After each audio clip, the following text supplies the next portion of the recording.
নবম ও দশম শ্রেণীর সমস্ত শিক্ষার্থী ভাই ও বোনেদের আমাদের ইউটিউব চ্যানেলে আন্তরিকভাবে অভিনন্দন জানাই।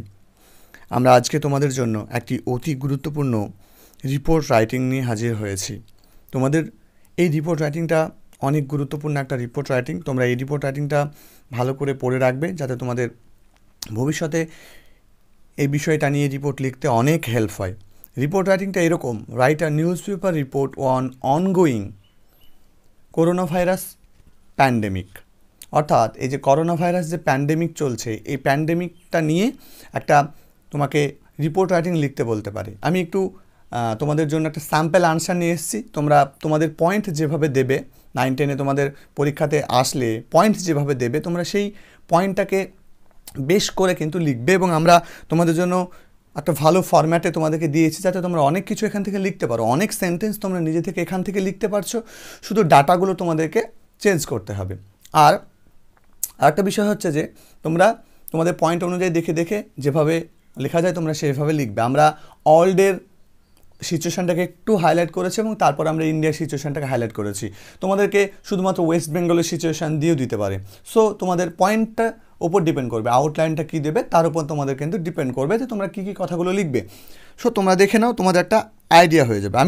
তোমরা প্রত্যেকে জানো যে রিপোর্ট লিখতে গেলে তোমাকে সুন্দর একটা হেডিং দিতে হয়, যেটা আমি দিয়েছি। দেখো, corona the worst pandemic in all history claims 6.2 lakhs। মানে করোনা বিশ্বের ইতিহাসের সবথেকে খারাপতম মহামারী করোনা 6,20,000 জীবন ছিনিয়ে নিয়েছে। এখানে আমরা ওয়ার্ল্ডের যে ডাটা সেটাকে দিয়েছি। তোমাদের ওয়েস্ট বেঙ্গল দিলে ওয়েস্ট বেঙ্গল ডাটা লিখতে হবে, ইন্ডিয়া দিলে ইন্ডিয়ার ডাটা লিখতে হবে। তারপরে বাই এ স্পেশাল করেসপন্ডেন্ট, বা তোমরা এখানে লিখতে পারো বাই স্টাফ রিপোর্টার, বা বাই তোমার নাম দিতে পারো, এরকম কিন্তু দেওয়া যায়। এরপরে একটা প্লেস দিতে হবে। প্লেস দিয়েছি আমি মুর্শিদাবাদ। তারপরে জুলাই 22, মানে জুলাই মাসের 22 তারিখ। এবার দেখো লিখেছি কি, the outbreak of COVID-19, also known as coronavirus, has caused the most dangerous casualty in the world history। বলছে যে এই যে COVID-19 যে আউটব্রেক, সেই আউটব্রেকটা করোনা ভাইরাস নামে পরিচিত। এটা বিশ্বের ইতিহাসের সবথেকে ডেঞ্জারাস যে কজাল্টি, সেই কারণ বিভিন্ন ক্ষতি সাধন করেছে। The outbreak was first identified in Wuhan, China in December 2019। মানে বলছে যে এই যে আউটব্রেকটা সর্বপ্রথম যেখানে দেখা গিয়েছিল সেটা হচ্ছে চীনের উহান প্রদেশে ডিসেম্বর মাসে 2019 সাল। Major affected countries are USA, Brazil, India, Russia, South Africa, Europe, Italy and Spain. তো এগুলো হচ্ছে মেজর অ্যাফেক্টেড কান্ট্রি, মানে সব থেকে বেশি যে জায়গাটাতে করোনা প্রভাবটা বিস্তার করতে পেরেছে, সেই মেজর অ্যাফেক্টেড কান্ট্রিগুলো হচ্ছে এগুলো। About 6.2 lakhs people have died and over 15.1 million have become COVID positive all so far। মানে এখনো পর্যন্ত প্রায় 6,20,000 মানুষ মারা গিয়েছে এবং প্রায় 15.1 মিলিয়ন কি হয়েছে কেস, 15.1 মিলিয়ন পর্যন্ত মানুষের কি হয়েছে,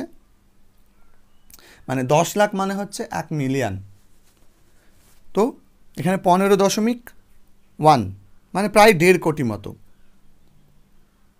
মিলিয়ন মানুষ কিন্তু কোভিড পজিটিভ হয়েছে, মানে তাদের করোনা ভাইরাস হয়েছে। তারপরে রিকভারি রেট আছে, সেগুলো তোমরা দিতে পারো। ডেথ রেট আছে, তোমরা দিতে পারো। এবার তোমরা এখানে বলতে পারো যে most of the dead people are old, মানে সব থেকে যে মারা গিয়েছে তার মধ্যে most of the dead people, মানে মৃত ব্যক্তিদের মধ্যে বেশিরভাগই হলো কি বৃদ্ধ। ঠিক এরপরে দেখো কি বলছে most casualty occurred in USA where 1.45 lakh lakhs people have lost their lives. সব থেকে বেশি যে দেশ ক্ষতিগ্রস্ত হয়েছে সেটা হচ্ছে ইউএসএ, মানে ইউনাইটেড স্টেটস অফ আমেরিকা, যেখানে প্রায় 1.5 লাখ মানুষ কিন্তু মারা গিয়েছে। এরপরে তোমার ব্রাজিল আছে, ব্রাজিলের পরে ইন্ডিয়া, ইন্ডিয়া পরে রাশিয়া, সাউথ আফ্রিকা, এরকম পরপর আছে। তোমরা চাইলে দিতে পারো, তোমাদের পয়েন্টে যদি দেওয়া থাকে দিতে পারো, না দেওয়া থাকলে না দিতে পারো, কারণ তোমাদের যেহেতু ওয়ার্ড লিমিটেশন থাকে, ফলে তোমাদেরকে সেই বিষয়টা কিন্তু মেনটেন করতে হবে। এবং এখানে দেখো যা কথাগুলো বললাম, যে প্যাটার্ন বললাম, সমস্ত কিছু লেখা যাবে।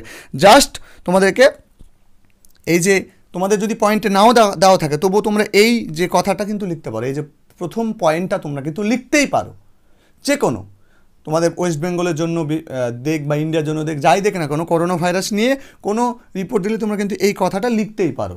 ঠিক তারপরে এবার তোমার পয়েন্ট বেসিসে তোমাদের মাঝের প্যারাটাকে তোমরা একটু লিখবে। কি আমি বলেছি দেখো, in a few days the virus have spread to more than 180 countries throughout the world. বলছে বেশ কিছুদিনের মধ্যে প্রায় 180টা দেশের মধ্যে, পৃথিবীর 180টা দেশের মধ্যে কিন্তু করোনা ভাইরাস ছড়িয়ে পড়ে। তাহলে তোমরা এই লাইনটাও লিখতে পারছো সবার ক্ষেত্রে। So far in India, এখনও পর্যন্ত ইন্ডিয়াতে 1.24 million have been reported resulting over 29 lakhs death. মানে প্রায় বলছে যে এখনও পর্যন্ত ইন্ডিয়াতে প্রায় 1.2 মানে প্রায় 12 লাখ মানে 1.2 মিলিয়ন কোভিড-19 যে কেস, পজিটিভ কেস, সেটা ধরা পড়েছে, আর তার মধ্যে 19 লাখ মানুষ কিন্তু মারা গিয়েছে। Whole country is under lockdown, পুরো কান্ট্রিটা লকডাউনের মধ্যে আছে। Many workers have lost their job due to shutdown of factories and different sectors. বলছে যে বিভিন্ন মানে অনেক শ্রমিকরা কী করেছে, তাদের জব হারিয়েছে ফ্যাক্টরি বন্ধ হয়ে যাওয়ার জন্য এবং বিভিন্ন সেক্টরগুলো বন্ধ হয়ে যাওয়ার জন্য। এটা হচ্ছে করোনা ভাইরাসের প্রভাবটা কেমন, সেটা প্রভাব নিয়ে বললেও তোমরা এখান থেকে লিখতে পারো। এবার different governmental schemes have been introduce to stand by the poor and needy. বলছে যে বিভিন্ন গভর্নমেন্টাল যে স্কিমগুলো আছে, বিভিন্ন যে গভর্নমেন্টাল যে প্রজেক্টগুলো আছে, সে সমস্ত জিনিসগুলো মানে দরিদ্র এবং যে সমস্ত মানুষের প্রয়োজন, নিডি পিপলদের পাশে দাঁড়ানোর জন্য অনেক স্কিম কিন্তু চালু করা হয়েছে। The economy is running down, মানে অর্থনীতি বিপর্যয়ের মধ্যে চলছে বা অর্থনীতি অবনমন ঘটেছে। The government along with health workers, police department have been fight against this pandemic very responsibly. মানে গভর্নমেন্ট বিভিন্ন স্বাস্থ্যকর্মী এবং পুলিশ ডিপার্টমেন্টের সহযোগিতায় এই যে প্যান্ডেমিক, এই প্যান্ডেমিকটার বিরুদ্ধে লড়াই করার জন্য স্বতঃস্ফূর্তভাবে চেষ্টা করছে। Public is using face mask two কোপ উইথ দ্য ডিজিজ, মানে মানুষজন মাস্ক পরছে এই যে ডিজিজ, সেই ডিজিজ থেকে রেহাই পাওয়ার জন্য। ওয়ান সানডে মানে 22 বা 22 N D 22 March Indian government had announced Janata curfew, মানে 22 এনডি হবে। তো বলছে যে বা টিএস দিলেও অসুবিধা নেই। বলছে যে মানে 22 তারিখ, মার্চ মাসে 22 তারিখ রবিবার ভারত সরকার কী করেছিল, জনতা কারফিউ চালু করেছিল। And told to stay home from 9 AM to 7 AM to 9 PM, মানে এবং মানুষজনদেরকে বাইরে থাকতে বলেছিল সকাল 7টা থেকে রাত্রি 7টা পর্যন্ত। এবার আমরা দেখো শেষ করে দিচ্ছি এই লাইনটা লিখে, এই লাইনটাও তোমরা প্রত্যেকের ক্ষেত্রে লিখতে পারো। এবার তোমাদের পয়েন্ট যেভাবে থাকবে তোমরা সেভাবে তোমাদের রিপোর্টটাকে তোমরা বাড়াতে পারো, কমাতে পারো। তোমাদের যেরকম ক্রিয়েটিভ হ্যান্ড আছে তোমরা সেইভাবে কিন্তু এটাকে চেঞ্জ করে বা লিখতে পারো। বিভিন্ন সিচুয়েশনে যখন আমাদের কাছে বিভিন্ন যখন পয়েন্ট আসবে তখন সেভাবে আমরা তোমাদের জন্য আরও হেল্প করার চেষ্টা করব। এই যে পয়েন্টটা লাস্টে লিখেছি প্যারাটা, এই প্যারাটা তোমরা প্রত্যেক করোনা ভাইরাসের রিপোর্টের জন্য কিন্তু দিতে পারো, বা তোমরা অন্য অন্য ক্ষেত্রেও দিতে পারো, রিপোর্টের ক্ষেত্রে বলো বা তোমরা প্যারাগ্রাফের ক্ষেত্রে বলো, দিতে পারো, কোনো অসুবিধা নেই। বলছে বা এসে যদি তোমাদের লিখতে থাকে তাহলে সেখানেও তোমরা দিতে পারো, অসুবিধা নেই। Ministry of health has open 24/7 helpline and control room, মানে মিনিস্ট্রি অফ হেলথ মানে স্বাস্থ্য দপ্তর কী করেছে, মানে 24/7 মানে 24 ঘন্টা 7 দিন 24 ঘন্টা কী করেছে হেলথ লাইন এবং কন্ট্রোল রুম খুলেছে। Separate funding have been sanction for critical outbreak, বিভিন্ন ফান্ড খোলা হয়েছে, স্যাংশন করা হয়েছে এই করোনা ভাইরাসের ক্রিটিক্যাল যে আউটব্রেক, এই আউটব্রেকটা থেকে বিভিন্ন সাহায্যের জন্য ফান্ড কিন্তু ইতিমধ্যে চালু হয়েছে।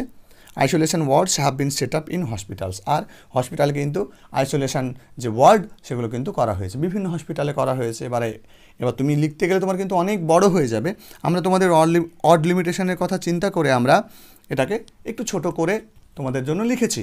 এবার এখান থেকে তোমরা এইটা লিখে দিতে পারো, বা তোমরা তোমাদের অড লিমিটেশন অনুযায়ী তোমরা নিজেরা বানিয়ে নিতে পারো, বা তোমরা কোনো পয়েন্ট যদি আমাকে সাজেস্ট করতে পারো, আমাকে তোমরা পয়েন্ট সাজেস্ট করতে পারো, সেই পয়েন্ট তোমাদেরকে আমি ডেভেলপ করে নতুন করে তোমাদের জন্য লিখে দেবো। তাই তোমরা যদি কেউ নতুন কোনো পয়েন্ট দাও আমাকে, অবশ্যই আমি তোমাদেরকে হেল্প করে দেবো।